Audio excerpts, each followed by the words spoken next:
Good evening, gang. This is lecture number 3 for media.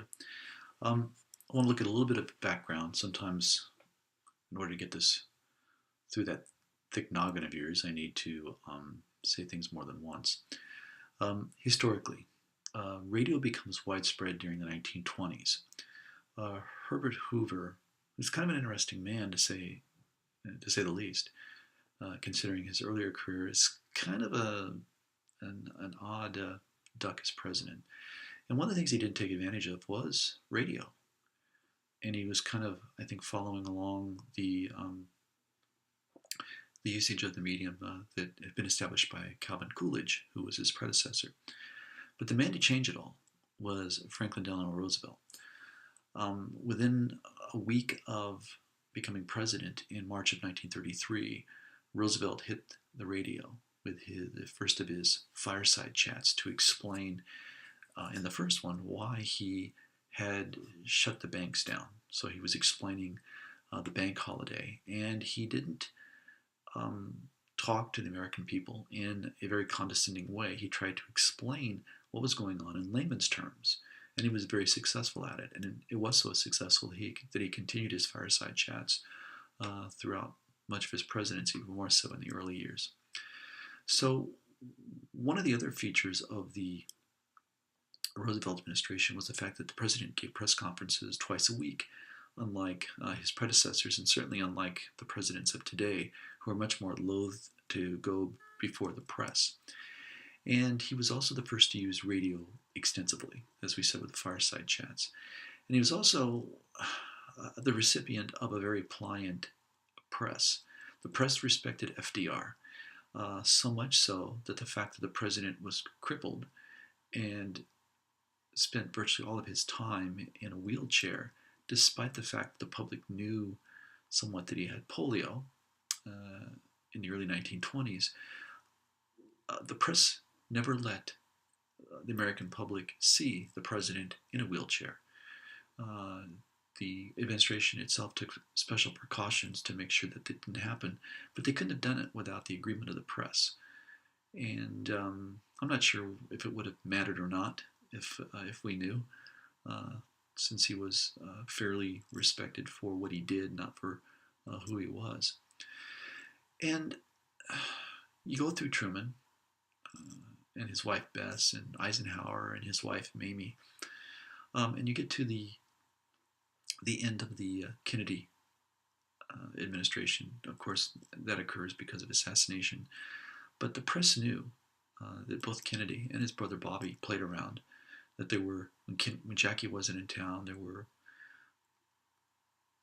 was a White House pool, and there were nude bathing parties and things like that. But they knew, and they didn't say anything. They had so much fun and so much respect for Kennedy that they felt it wasn't the average American's business what the president did in his free time. But with Vietnam, and then later on with Watergate, that begins to change. Whereas the press before didn't report on private lives, they now did. Wilbur Mills in the 1970s, who was the powerful chairman of the Ways and Means Committee, drunk in a fountain with a stripper. Gary Hart, prospective Democratic presidential candidate, reportedly on a yacht with his girlfriend, or the person not known as his wife. And so we see that much more nowadays. You've got the Lewinsky scandal in the late 1990s. And I think you could say that probably from the 1960s into the 1990s, that investigative journalism had a kind of a heyday in a very positive way. And we haven't seen that level of investigative journalism, I don't think, since then. We do see it from some very good reporters like Cheryl Atkinson, but we don't see it often. And Jake Tapper over on CNN, but we don't see it often enough.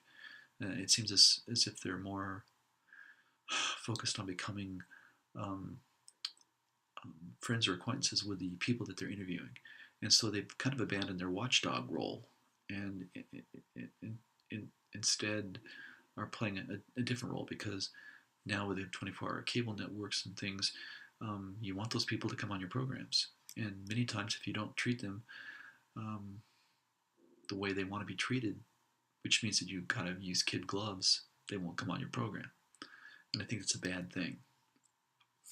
Now, when we look at what news programs show, there simply is there's some ingredients that we need to look at. First and foremost is the high impact on the audience. What's going to draw the audience in? And is it natural violence, or is it man-made violence? Is it conflict? Is it disaster? Is it scandal? Anything that is scurrilous in nature probably gets the headline of the news. And we see that certainly if there's a, look at all the stations here in Los Angeles. There's a chance of sprinkle, and they go on storm watch. There's an earthquake. That actually does require it to be the focus. But they'll interrupt regular programming to show you a car chase or a police standoff or something like that. They also choose stories that have a sense of familiarity. The audience already knows a little bit about it. They also bring up novel stories, and we're not talking book novels, but we're talking something that's unusual, and maybe they are giving you an update to stories that they have covered previously. And of course, there's the focus on local events. I swear, with local news, sometimes I think they look at the police blotter before they go on, because you'll have 2 or 3 or 4 crime-related reports before you get to anything of solidity. But I gotta say, in my lifetime, last 15 to 20 years, I know that Channel 9, KCAL, at one point tried to do what for me would be a dream newscast, and that was the kind of a newscast in which they took 10 or 12 or 15 minutes to delve into a problem or a subject matter, and they tried to look at all sides, and they did a wonderful job, and they didn't get any ratings, and so they abandoned it and went back to the more natural model that we're more familiar with, which is why I don't watch local news unless there is something like an earthquake, or I want to check on the local weather, and then I turn it off, because let's take a look at the Channel 7 news, because I really don't watch Channel 4 and I don't watch Channel 2. Channel 7 will open up with 3 or 4 stories. It could be local things, and they'll go to commercial, and they'll come back with a couple more things, and then they announce that, George Pinocchio is going to be talking about Dancing with the Stars. And that gets like the next 5 or 6 minutes, and I'm thinking, what goes on here? And then I realize what they're doing is they're basically pimping for their evening schedule in prime time from 8 to 11. And so that's what we call much of what they do nowadays infotainment, or there's probably some other words for it. But it's now very difficult to separate the news and the entertainment schedule that follows. Since the audience has fallen for many of these stations, ABC, CBS, and NBC attract a much smaller number of people to their programs than a decade or 2 decades ago, that they have to kind of give give prospective viewers a heads up as to what's being played that night. Now, I kind of like this because it's amusing.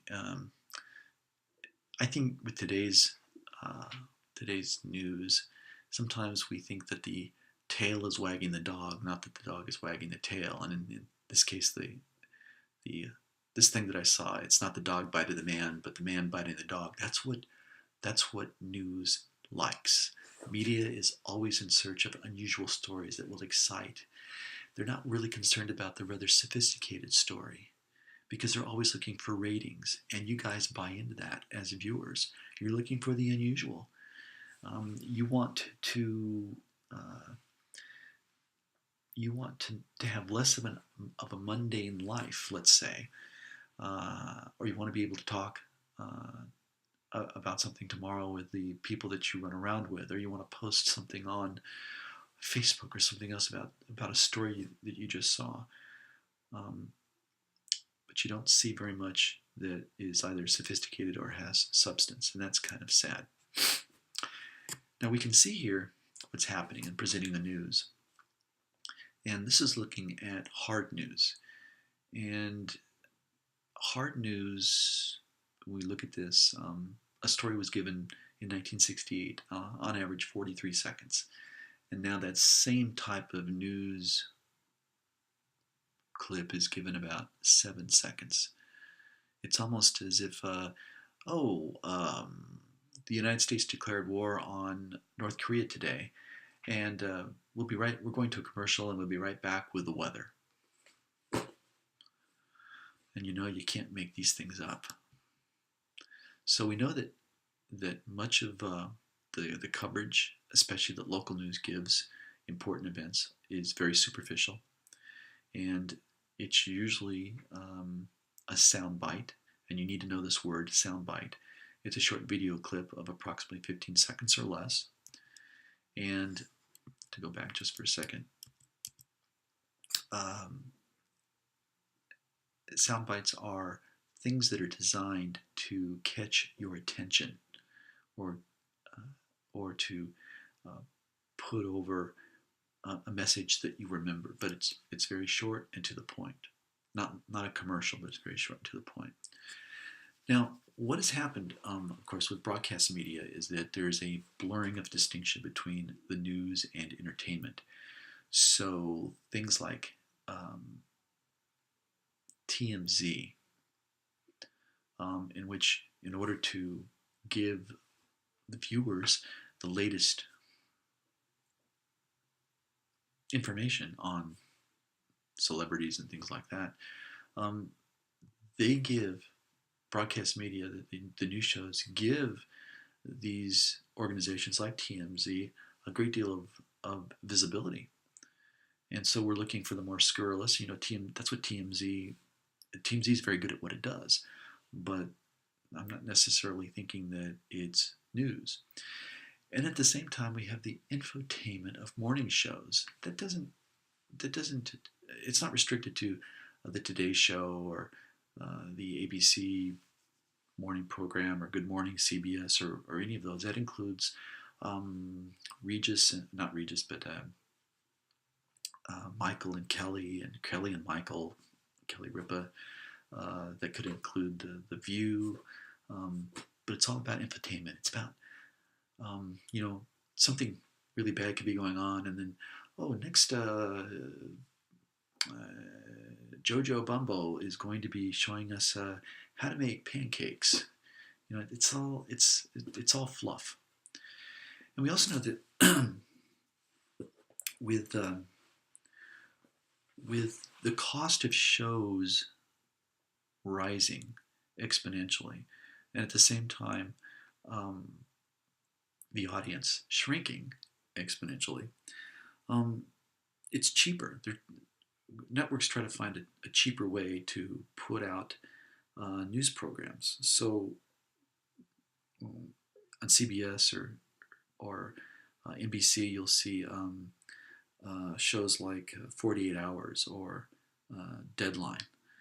And then you get the tabloid news programs that I kind of grew up with, starting in the 80s, Hard Copy, A Current Affair. Those might even still be around. I think one of them still is with Deborah Norville, but I'm not sure which one it is because I don't watch those type of shows. But they'll talk about, or they'll give you more in-depth information about murders or things like that, kidnappings, and anything that's kind of non-hard news in its presentation. Now, I want to look at a couple of different things here, because you might ask yourselves, why is it that we find ourselves in this situation? So we've always looked at our media here in the United States as being free, but the question comes up, free from what? And we do know that in a sense it's free from government control. But what it's not free from is the requirements of the market. And when you think back to the observation I made that Channel 9, KCAL, tried to put a serious news program on one of its news blocks back in the late 90s or early 2000s, and it failed. It didn't draw an audience. What we have to remember is that there the programming is put on in order to attract an audience, and when it doesn't, then that network or that producer needs to find an avenue in which he or she can attract an audience. So the news marketplace on television today is shaped at what will maximize that audience. And sometimes it's putting a new set in, sometimes it's getting rid of a host or two, um, bringing somebody new in, fresh faces, things like that. Because ratings, in a way, are, as I have it here, the ultimate in democracy. We have voted with our remote control. So we get what we want. And when we get crap, sorry about that, but when we do get crap, and most local news is crap, then we deserve what we get because those are the programs that we watch. Now, does this mean that it's the same as the public interest? And that's a kind of a rhetorical question because, in a sense, they are, but certainly with all the fluff, they're not existing in a way that gives us what is best for our public interest.